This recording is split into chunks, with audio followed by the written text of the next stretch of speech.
বলিউড অভিনেত্রী ও বিজেপি সাংসদ কঙ্গনা রানাওয়াত কাজের চেয়ে বেশি বিতর্কের মন্তব্যের জন্য প্রায় খবরের শিরোনামে থাকেন তিনি।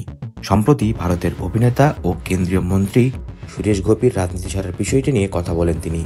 সেই প্রসঙ্গ তুলে রাজনীতি কম বেতনের কাজ বলেও মন্তব্য করেন কঙ্গনা।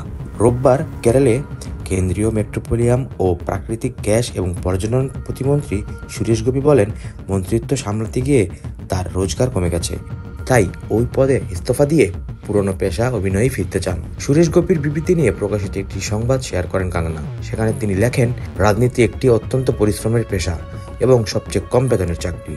এখানে প্রচুর খরচ। কঙ্গনা আরও বলেন, এমন পরিস্থিতি চলতে থাকলে কোনো সৎ ও সফল মানুষ জনগণের কল্যাণে কাজ করতে চাইবে না।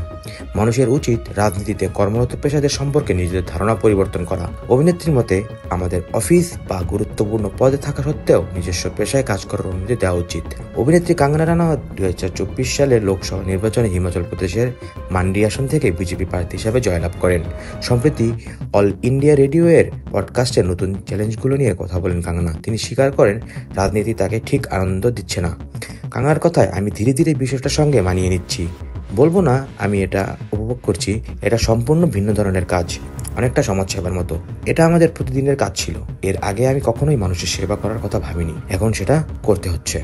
প্রসঙ্গত, সম্প্রতি নিজের পরিচালিত এমার্জেন্সি সিনেমায় প্রাক্তন প্রধানমন্ত্রী ইন্দিরা গান্ধীর চরিত্রে অভিনয় করেন কঙ্গনা। তারপর তাকে আর কোনো সিনেমায় দেখা যায়নি। ডেস্ক রিপোর্ট, খবরের দেশ।